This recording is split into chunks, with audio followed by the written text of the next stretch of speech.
안녕하세요. 부산에서 태어나고 여지껏 부산에서만 살고 있는 부산 토박이, 부산을 사랑하는 부산 처자입니다. 웬 TMI냐고 하시겠지만 간혹 물어보시는 분들이 계셔서 말씀드려 봤습니다. 오늘은 개인적으로 또는 사회적으로 생각을 해도 부산에서 여기를 모른다, 안 와봤다고 하면은 부산에 좋은 곳 다 가봤다라고 절대 말할 수 없는 그런 곳, 부산의 관광명소인 기장 해동용궁사에 왔습니다. 저번 영상 마지막에 던지듯이 했던 멘트에서 10분 정도 거리라고 했었는데요. 실제로 여기는 기장군이기는 하지만 송정해수욕장 그 회전교차로에서 2.6km, 내비상으로는 5분인데 실제로 차로 오면 한 10여 분 정도 거리에 있는 가까운 곳입니다. 기장 해안로에서 용궁사 표지판을 보고 우회전해서 그냥 길 따라서 오다 보면 더 이상 길이 없고요. 자연스럽게 주차장으로 입장을 하게 됩니다.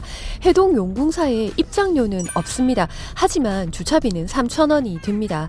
무조건 현금 박치기의 선불이라서 카드 되냐라고 말을 꺼내기도 전에 친절하게 근처 편의점에 지급기가 있다고 알려주십니다. 여기서 걸어서 한 100여 미터 정도만 가면 해동 용궁사의 입구가 나옵니다. 오늘은 살짝 날이 풀린 주말이라서 어우, 많이 들어오셨네요. 처음 오신 거라면 굿 초이스 잘하신 겁니다. 입구까지 가는 길에는 이렇게 호떡이나 어묵, 풀빵 같은 그런 온갖 주전부리 먹을거리와 관광 상품을 파는 그런 가게들이 쭉 있고요. 또 노상의 할머니들이 이것저것 팔고 계셔서 시골 장터 같은 그런 느낌이 들게 합니다. 그리고 가는 길에는 동양 철학의 근본이 되는 12지상 12개가 쭉 세워져 있습니다. 자축, 인묘, 진사오미, 신유, 수레 이렇게 12개인데요. 우리나라 포함해서 동양에서는 나 자신을 지켜주는 수호신이라고 여기는 12진입니다. 보통 사찰에서는 그림으로 그려져 있는데요. 여기는 이렇게 석상으로 세워져 있는데 우리나라에서는 처음이고 또 해동용궁사 여기 한 곳뿐이라고 합니다. 그래서 여기 오면 다들 자기 띠랑 사진도 찍고 또 시주도 하고 이렇게 코스처럼 하고 지나가십니다. 12지상을 지나서 붉은 글씨로 적힌 한 가지 소원은 꼭 이루는 해동용궁사라는 글을 눈도장 찍어주고 옆을 딱 보면은 큰 탑이 있습니다. 교통안전 7층 석탑인데요. 이것도 한국에서는 여기밖에 없는 교통안전 기념탑이라고 하고요. 매년 모범택시 불자회 주최로 여기서 제를 올리는데 무사고 운행을 기원한다고 합니다. 다들 안전운전하시기를 빌어봅니다. 드디어 여기가 해동용궁사의 입구입니다. 휘황찬란 화려한 일주문을 지나게 되는데요. 참고로 일주문이란 절에 들어서는 문들 중에서 첫 번째 문을 일주문이라고 합니다. 그리고 내려가다 보면 등남부를 만나게 되는데요. 포대화상이라는 불상인데 코와 배를 만지면은 등남, 아들을 가질 수 있다는 불상입니다. 그리고 머리만 있는 돌 부처님이 근엄하게 내려다보고 계시는 용문석굴, 작은 동굴을 지나게 되는데요. 대낮에도 컴컴해서 살짝 무서우려고 하다가 또 너무 짧아서 아쉬울 때쯤 되면 앞이 환해지는데 그 아래는 좀 가파른 108장수 계단이 있습니다. 여기서부터 용궁으로 들어가는 듯하게 계속 아래로 내려가는 구조로 되어 있습니다. 학업성취부를 지나서 뒤돌아서면 짜잔 하고 그림 같은 절경의 해동용궁사가 눈에 들어옵니다. 제가 지금 서 있는 이 지점이 갈림길인데요. 왼쪽으로 가면 방생하는 곳인데 일단은 용궁사 절을 다 둘러보고 다시 이쪽으로 와서 보여드리겠습니다. 여기는 부산시 기장군 기장읍 실랑리에 위치한 바다를 품은 절 해동용궁사입니다. 보통 대부분의 사찰들이 산속에 깊숙이 있는 것과는 달리 여기 용궁사는 이름 그대로 바다가 바로 코앞에 있는 우리나라에서는 바다와 가장 가까운 절이고요. 수상법당입니다. 해안절벽에 이렇게 자리를 잡고 또 바다와 용 그리고 관음대불이 조화로운 독특한 사찰이라고 할 수 있는데요. 이름만 대면 다 아시는 양양의 낙산사나 남해 보리암, 강화도의 보문사 등과 같은 그런 사찰들과 함께 한국에서는 관음성지라고 불립니다. 참고로 관음성지란 관세음 보살님이 계시는 성스러운 곳이라는 뜻입니다. 저는 기독교 쪽으로 좀 더 가깝다라고 말할 수 있는 처지라서 이번 기회에 불교 용어에 대해서 한 수 배우고 있습니다. 조금 전에 스님이 계시던 곳은 용궁사의 중심이 되는 대웅전이었고요. 그 옆에는 황금 미륵불 포대화상이 후덕하게 인자한 표정으로 타이밍 좋게 후광을 내뿜으시면서 맞아주십니다. 많이 본 얼굴이지 않습니까? 아까 그 등남불의 그분이십니다.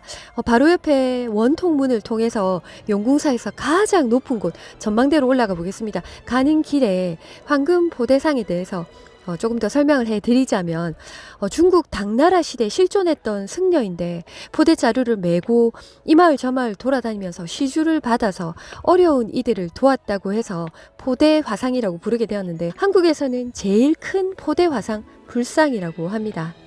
그리고 용궁사에서 가장 높은 곳에는 10m 높이의 해수 관음대불 석상이 중생들을 내려다 보듯이 보고 계십니다. 그리고 뒤를 딱 돌면 절경 이런 절경이 없습니다. 진짜 여기 보여주고 별로라고 한 사람을 단 한 명도 본 적이 없습니다. 그리고 지금 오른쪽을 보시면 돌탑이 있는데 저기가 실랑대입니다. 계속 영상을 봐주신다면 저기도 보시게 될 겁니다. 자, 절의 마당으로 다시 내려왔고요. 지하에는 약수터가 있습니다. 돌샘 약수물이라고 하는데요. 이렇게 바다가 바로 코앞인데 마실 수 있는 민물이 샘솟는다는 게 신비할 따름입니다. 여기 약수를 마시면 좋은 일이 생긴다고 하는데요. 시국이 시국인지라 눈으로 만족을 하고 이제는 제가 아까 말씀드린 저쪽에 보이는 저기 방생하는 곳으로 가보겠습니다. 여기 해동 용궁사는 동해의 끝에 있는 절이라서 매년 첫 새해 해맞이 명소로 유명한 곳입니다. 또 천의 요새이고 빼어난 풍경으로 이곳에서 지극한 마음으로 기도를 드리면 한 가지 소원은 꼭 이루어주는 기도 영험한 도량으로 알려져 있습니다. 방생터로 가는 길 중간쯤 여기가 용궁사의 포토존 뷰 포인트입니다. I love wonderful 부산이라고 사람들이 많아서 속으로 조용히 외쳐봅니다. 여기 방생터에 오면 번쩍번쩍 황금 지장 보살님이 계십니다. 불교에서는 큰 보살인데 지옥의 중생을 구제하시겠다는 뜻으로 지금도 지옥에 계시는 보살을 말합니다. 용궁사 옆으로 이렇게 넓은 바위가 있는 여기를 방생터, 방생하는 곳이라고 부르는데요. 불교에서는 죽을 위기에 처한 작은 생명을 살려줌으로써 공덕을 쌓는 행위라고 여겨서 주로 바다와 가까운 사찰에서 방생하는 행사를 하는데 여기 용궁사도 바다 장어 108마리를 방생하는 의식을 하기도 했었습니다. 참고로 생태계 교란종이나 막무가내식의 방생은 방생이 아닙니다. 도리어 해를 끼치기 때문에 절대 금합니다. 용궁사 바로 옆에는 국립수산과학원이 있는데요. 뒤쪽 해안 따라서 이렇게 산책길이 잘 되어 있습니다. 이 길은 갈매길의 1코스인데 계속 이어져서 임랑해수욕장까지 가는 코스입니다. 오늘은 갈매길이 메인이 아니므로 끝까지는 못 가고요. 그냥 사람들 따라 바위에 한번 올라가서 경치 한번 쭉 둘러보고 먼저 제가 약속드렸던 실랑대를 가볼 텐데요. 용궁사 입구에서 아까 그 일주문이 있는 곳에서 옆을 보면 실랑대라고 적힌 표지판이 있습니다.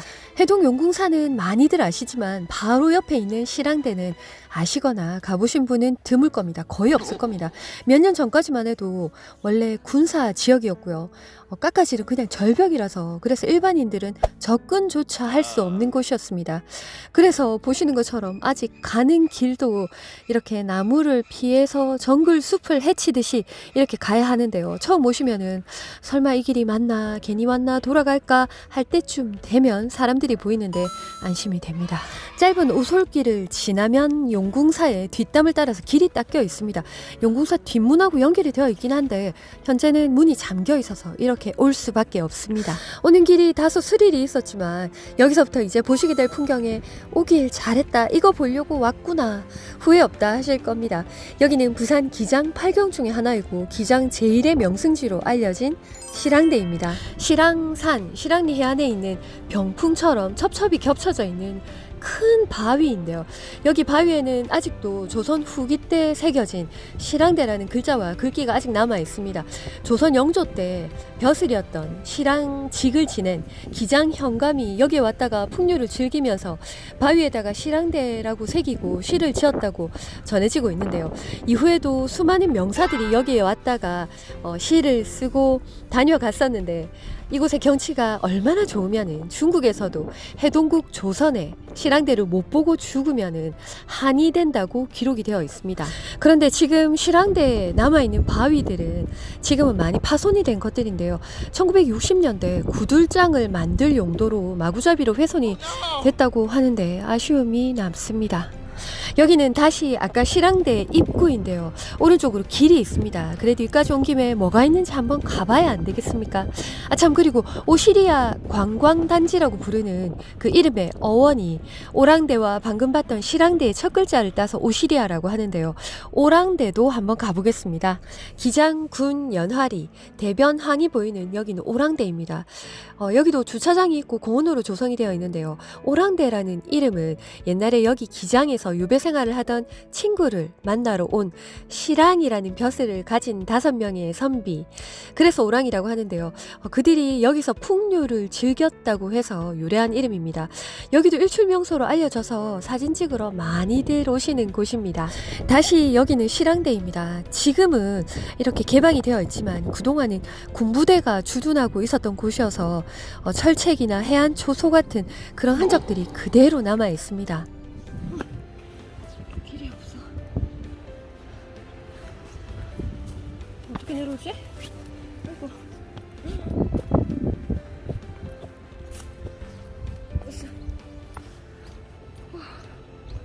멀리 마린시티 고층 아파트들도 보이는데요.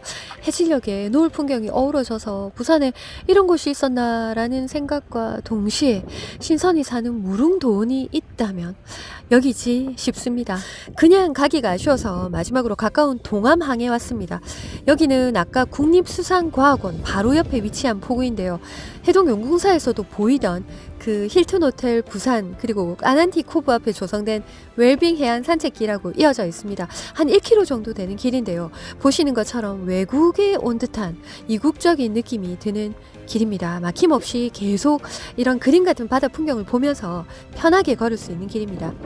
다음 영상은 부산을 대표하는 벚꽃길을 매우 주관적으로 뽑아서 총망라한 영상이 될 것 같습니다. 부산 처자였습니다. 감사합니다.